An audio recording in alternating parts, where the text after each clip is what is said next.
السلام علیکم ورحمۃ اللہ وبرکاتہ۔ الحمد للہ رب العالمین والصلاة والسلام علی خیر خلقہ محمد وعلی آلہ وصحبہ وسلم تسلیما کثیرا اما بعد۔ ناظرین کرام، اعتکاف کے مسائل و احکام کی یہ دوسری کڑی ہے۔ پہلی کڑی میں ہم اعتکاف کی شروط کو بیان کرتے کرتے چند شرطیں باقی رہ گئی تھی۔ آج اس کڑی میں ان شرطوں کو بیان کریں گے، ساتھ ہی ساتھ اعتکاف کے جو اہم مسائل ہیں ان کو بیان کریں گے انشاءاللہ۔ اعتکاف کی ایک شرط یہ ہے کہ معتکف حیض و نفاس اور جنابت سے پاک ہو، جیسا کہ اللہ رب العالمین نے فرمایا یا ایہا الذین آمنوا لا تقربوا الصلاة وانتم سکارى حتى تعلموا ما تقولون ولا جنبا الا عابری سبیل حتى تغتسلوا۔ اے ایمان والو، جب تم نشے میں ہو تو نماز کے قریب نہ جاؤ، اور جب جنابت کے حالت میں ہو تو غسل کرنے سے پہلے مسجد میں داخل نہ ہو، ہاں تم گزر سکتے ہو۔ جب ایک جنبی انسان کے لیے مسجد میں قیام کرنا منع ہے تو بدرجہ اولا حیض اور نفاس والی عورت مسجد میں قیام نہیں کر سکتی۔ وہ اس لیے کہ حیض اور نفاس والی عورتوں کی ناپاکی جنبی انسان کی ناپاکی سے بڑھ کر ہے۔ اسی لیے تو اللہ رب العالمین نے حیض اور نفاس والی عورتوں سے نماز کو معاف کر دیا۔ وہ روزہ نہیں رکھ سکتی اور اپنے شوہروں سے وہ ہم بستری بھی نہیں کر سکتے۔ ابن بطہ رحمہ اللہ نے حسن اسناد کے ساتھ حضرت عائشہ رضی اللہ تعالی عنہ سے روایت نقل کی ہے۔ عائشہ کہتی ہیں کن المعتکفات اذا حضن امر باخراجهن من المسجد۔ اعتکاف کرنے والی عورتیں جب حائضہ ہو جاتی تھی تو آپ صلی اللہ علیہ وسلم انہیں مسجد سے نکلنے کا حکم صادر فرماتے۔ ہاں البتہ وہ عورت جو مستحاضہ ہوں وہ اعتکاف کر سکتی ہیں، لیکن اس کے لیے شرط یہ ہے کہ مسجد گندہ ہونے کا کوئی ڈر اور خوف نہ ہو، جیسا کہ حضرت عائشہ رضی اللہ تعالی عنہ خود بیان فرماتی ہیں واعتکفت مع رسول اللہ صلی اللہ علیہ وسلم امرأة مستحاضة من ازواجہ۔ آپ صلی اللہ علیہ وسلم کی معیت میں آپ کی ایک ازواج مطہرات نے اعتکاف کیا۔ فکانت ترى الحمرة والصفرة، وہ اپنی خون کی زردی اور لالی دیکھتی تھی۔ فربما وضعنا التست تحتها وهي تصلي، بسا اوقات ہم ان کے نیچے تست رکھا کرتی تھی اور وہ نماز پڑھ رہی ہوتی۔ اعتکاف کے بنیادی شرطوں میں سے ایک شرط یہ ہے کہ اعتکاف مسجد میں ہونا چاہیے۔ مسجد کے سوا کسی دوسری جگہ میں اعتکاف درست نہیں ہے۔ اس کی بہت ساری دلیلیں ہیں۔ پہلی دلیل اللہ رب العالمین نے فرمایا وَلَا تُبَاشِرُوهُنَّ وَأَنْتُمْ عَاكِفُونَ فِي الْمَسَاجِدِ۔ اے ایمان والو، مسلمانوں، جب تم اعتکاف میں مسجد میں رہو تو اپنی بیویوں سے ہم بستری نہ کرو۔ اس آیت سے یہی مراد ہے کہ یہ اعتکاف صرف اور صرف مسجد میں ہوتا ہے۔ دوسری دلیل، اگر یہ اعتکاف مسجد کے سوا کسی دوسری جگہ اگر روا ہوتا تو آپ صلی اللہ علیہ وسلم کے ازواج مطہرات گھر ہی میں اعتکاف کرتی اور مسجد میں اعتکاف کرنے کی زحمت نہیں اٹھاتی۔ باوجود اس کے آپ صلی اللہ علیہ وسلم کی ازواج مطہرات نے مسجد ہی میں اعتکاف کیا۔ نیز مسجد اعتکاف کے لیے شرط ہے، اس پر کئی علماء کرام نے اجماع نقل کیا ہے، جیسا کہ ابن قطان نے اقناع میں، ابن عبد البر نے استذکار میں، ابن قدامہ نے مغنی میں، ابوبکر الرازی نے احکام القرآن میں، اور قرطبی رحمۃ اللہ علیہ نے بھی اجماع نقل کیا ہے۔ علماء کرام کا اس بات پر اتفاق ہے کہ مسجد حرام، مسجد نبوی اور مسجد اقصی میں اعتکاف درست اور صحیح ہے، لیکن اعتکاف کرنے والا اس کے لیے بہتر یہ ہے کہ جامع مسجد میں اعتکاف کرے تاکہ اسے جمعہ کی نماز کے لیے نکلنے کی زحمت نہ اٹھانی پڑے۔ لیکن یہ اعتکاف کے لیے کیا جامع مسجد شرط ہے؟ جی نہیں، ہر وہ مسجد جس میں نماز پنجگانہ ادا کی جاتی ہے اس میں اعتکاف درست ہے، جیسا کہ حضرت عائشہ رضی اللہ تعالی عنہ سے مروی ہے سنن ابی داؤد اور بیہقی میں صحیح سند کے ساتھ کہ لا اعتکاف الا فی مسجد جماعہ، اعتکاف صرف اسی مسجد میں ہوتا ہے جس میں پنجگانہ نماز قائم ہوتی ہے۔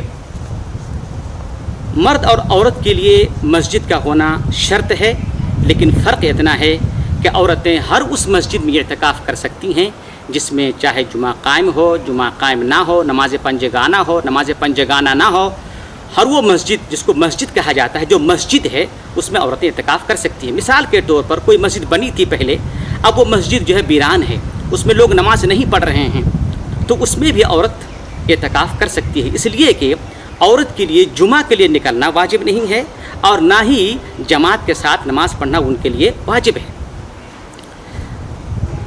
یہاں ایک سوال آتا ہے کہ کیا یہ اعتکاف کے لیے روزہ شرط ہے؟ اس میں علماء کرام کا دو قول ہے۔ راجح قول کے مطابق روزہ اعتکاف کے لیے شرط نہیں ہے۔ اس کی کئی دلیلیں ہیں۔ پہلی دلیل یہ ہے کہ آپ صلی اللہ علیہ وسلم نے ایک مرتبہ ماہ رمضان میں اعتکاف نہ کر سکا تو آپ نے اس کی قضا ماہ شوال کے عشر اول میں کیا، اور ماہ شوال کے عشر اول وہ عید کے دن سے شروع ہو جاتا ہے۔ تو اگر یہ اعتکاف کے لیے روزہ شرط ہے تو آپ صلی اللہ علیہ وسلم ظاہر سی بات ہے کہ عید کے دن اعتکاف سے ہوں گے، اور عید کے دن روزہ رکھنا حرام ہے بالاتفاق، لہذا اس سے یہ پتہ چلا کہ اعتکاف کے لیے روزہ شرط نہیں ہے۔ دوسری دلیل یہ ہے کہ حضرت عمر فاروق رضی اللہ تعالیٰ عنہ نے آپ صلی اللہ علیہ وسلم سے ذکر کیا کہ اللہ کے رسول، جب میں زمانہ جاہلیت میں تھا تو ایک رات میں خانہ کعبہ میں اعتکاف کرنے کا مجھے نظر مانا تھا، تو اللہ کے رسول نے فرمایا کہ اوف بنظرک، تم اپنی نظر پوری کر لو۔ تو جب یہ اعتکاف ایک رات کا ہو تو وہاں صوم کا تو کوئی صوم کا کوئی تعلق ہی نہیں رہتا ہے، لہذا کتاب و سنت اور صحیح احادیث اور صحیح قیاس کہیں سے بھی یہ روزے کی شرطیت کی دلیل نہیں مل پاتی۔ ہاں البتہ روزے سے ہونا مستحب ہے، جیسا کہ حضرت عائشہ رضی اللہ تعالی عنہ کی حدیث اور دیگر احادیثوں کے ملانے سے بات واضح ہو جاتی ہے۔ یہ اعتکاف کی مدت کیا ہے؟ شریعت اسلام میں اعتکاف کی کوئی تحدید نہیں ہے، لہذا جتنا چاہے، جس قدر چاہے، جب چاہے وہ اعتکاف کر سکتا ہے، لیکن ماہ رمضان کے اخیر میں اعتکاف کی تاکید اور بڑھ جاتی ہے۔ حضرت یعلا بن امیہ رضی اللہ تعالیٰ عنہ سے صحیح سند کے ساتھ مروی ہے، وہ کہتے ہیں انی لامکث فی المسجد الساعہ وما امکث الا لاعتکف، میں مسجد میں چند گھڑی ٹھہر جاتا ہوں اور میرے ٹھہرنے کا مقصد صرف اور صرف اعتکاف ہوتا ہے۔ یہ ایک صحابی کا عمل ہے اور اس صحابی کے عمل کے برخلاف کوئی دوسرا عمل ثابت نہیں ہے، لہذا اعتکاف کے لیے کوئی مدت تحدید نہیں ہے۔ اب جو اہم سوال ہے جو ماہ رمضان کے تعلق سے ہے وہ یہ ہے کہ ماہ رمضان کے آخری عشر میں اعتکاف کرنے والا مسجد میں کب داخل ہو؟ اس میں علماء کرام کا دو قول ہے۔ پہلا قول یہ ہے کہ ماہ رمضان میں عشر اول میں جو اعتکاف کرنے والا ہوگا وہ 21ویں دن فجر کی نماز کے بعد وہ اعتکاف گاہ میں داخل ہوگا۔ دوسرا قول یہ ہے کہ 20ویں رمضان کے سورج غروب ہونے سے پہلے اور 21ویں رمضان کی رات شروع ہونے سے پہلے وہ اپنے معتکف گاہ پہنچ جائے، اور یہی قول زیادہ صحیح ہے۔ اس کی دلیل یہ ہے کہ مسلم شریف میں حضرت ابو سعید خدری رضی اللہ تعالیٰ عنہ کی روایت ہے، وہ کہتے ہیں کہ ہم نے آپ صلی اللہ علیہ وسلم کی معیت میں ماہ رمضان کے عشر اول کا اعتکاف کیا۔ جب عشر اول گزر گیا تو آپ صلی اللہ علیہ وسلم کے پاس جبریل امین آئے اور کہنے لگے اے محمد صلی اللہ علیہ وسلم، تم جس چیز کو تلاش کر رہے ہو وہ آگے ہے۔ تو پھر آپ صلی اللہ علیہ وسلم نے ہمیں حکم دیا کہ تم لوگ عشر اوسط کا بھی اعتکاف کرو میرے ساتھ۔ صحابہ کرام کہتے ہیں کہ ہم نے آپ صلی اللہ علیہ وسلم کی معیت میں عشر اوسط کا بھی اعتکاف کیا۔ جب عشر اوسط گزر گیا تو جبریل امین آئے اور آپ صلی اللہ علیہ وسلم سے کہنے لگا اے محمد، تم جس چیز کے متلاشی ہو وہ آگے ہے۔ آپ صلی اللہ علیہ وسلم 20ویں رمضان کی صبح کو کھڑے ہوئے اور صحابہ کرام سے عرض کیا کہ من اعتکف معنا فلیعتکف العشر الاواخر، جس نے ہمارے ساتھ اس سے پہلے دنوں میں اعتکاف کیا وہ ہمارے ساتھ عشر اخیر کا بھی اعتکاف کرے۔ یہ آپ صلی اللہ علیہ وسلم نے 20ویں رمضان کی صبح کو فرمایا۔ اس سے یہ واضح ہو جاتا ہے کہ عشر اول میں اعتکاف میں داخل ہونے والا 20ویں رمضان کے سورج غروب ہونے سے پہلے اور 21ویں کی رات شروع ہونے سے پہلے وہ داخل ہو جائے گا۔ دوسری دلیل یہ ہے، بخاری شریف کی ایک روایت میں ہے من یعتکف معنا فلیعتکف العشر الاواخر من رمضان، جس نے ہمارے ساتھ اعتکاف کیا وہ عشر اواخر کی بھی اعتکاف کرے۔ عشر کہتے ہیں 10 کو، اگر 21ویں کی رات کو ہم چھوڑ دیتے ہیں تو کسی بھی حال میں عشر مکمل نہیں ہوتا ہے۔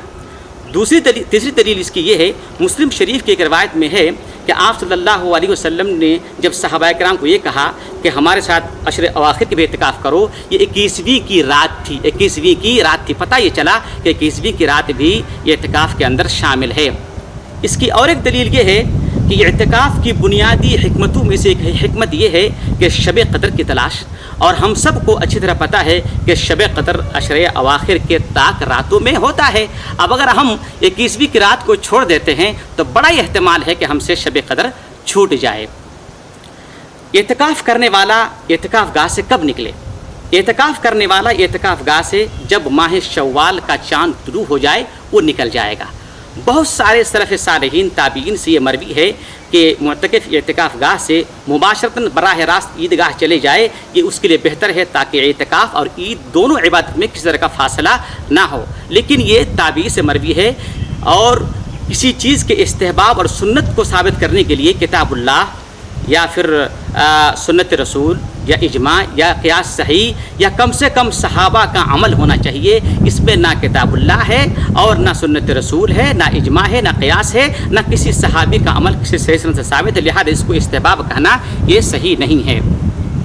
اعتکاف کی قضا، اعتکاف دو طرح کا ہوتا ہے، ایک ہے واجب اعتکاف، ایک سنت اعتکاف۔ واجب اعتکاف یہ ہے کہ کوئی اپنے اوپر نظر مان کر کے اعتکاف کو واجب کر لے۔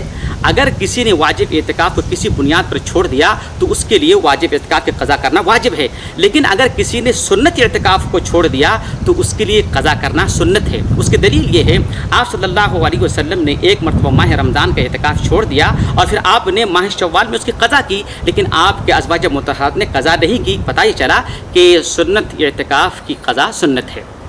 اعتکاف کو باطل کرنے والی چیزیں کیا کیا ہیں؟ اعتکاف کو باطل کرنے والی چیزیں چند چیزیں ہیں۔ پہلی چیز یہ ہے الجماع۔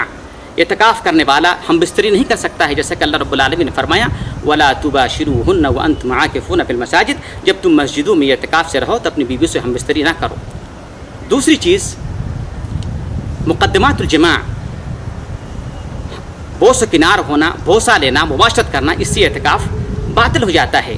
لیکن اگر کوئی مباشرت کرتے ہوئے اس کا منی خارج ہو جاتا ہے تو اس سے اعتکاف باطل ہو جاتا ہے، لیکن اگر منی خارج نہیں ہوتا ہے، مزید خارج ہوتا ہے تو اس سے اعتکاف باطل نہیں ہوتا ہے۔ پاگل ہو جانا، مجنون ہو جانا، عقل کھو دینا، اس سے اعتکاف باطل ہو جاتا ہے، اس لیے کہ اعتکاف کی شرطوں میں سے ایک شرط یہ ہے کہ نیت ہو، اور جس کی عقل، جس کا دماغ کھو جائے اس کا ارادہ اور نیت نہیں ہوتی ہے۔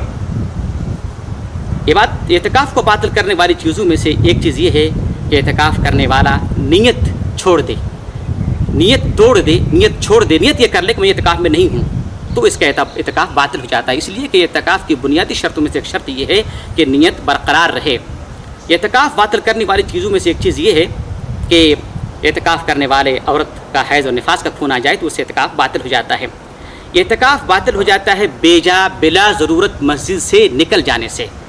اعتکاف دراصل مسجد میں ٹھہرنے کو کہتے ہیں، لیکن بغیر عذر کے اگر کوئی مسجد سے نکل جاتا ہے تو اس کا اعتکاف باطل ہو جاتا ہے، لیکن ہاں شریعت اسلام نے اس کو نکلنے کی گنجائش عطا کی ہے محدود دائرے میں۔ پہلی چیز شرعی عذر، اگر کوئی ایسی مسجد میں اعتکاف کر رہا ہے جس میں جمعہ قائم نہیں ہو رہا ہے تو اس کے لیے جمعہ کے لیے نکلنا ضروری ہے، اس لیے کہ جمعہ ایک عبادت فرض عین ہے۔ اسی طرح سے اگر کوئی عید کی عشر اول میں، شوال کے عشر اول میں اعتکاف کرتا ہے تو اس کے لیے عید کے لیے نکلنا بھی ضروری ہے۔ یہ ہے شرعی عذر۔ ایک ہے فطرتی عذر، اگر کوئی اعتکاف گاہ میں ہے، اس کو کھانے پینے، پیشاب پاخانہ، جنابت کی غسل کی ضرورت پڑتی ہے، اس لیے وہ نکل سکتا ہے۔ تیسری چیز کہ ضروری عذر، اگر کوئی مسجد میں اعتکاف گاہ میں ہو اور وہ مسجد ٹوٹنے کا خطرہ ہو یا جان کا خطرہ ہو تو اس سے نکل سکتا ہے۔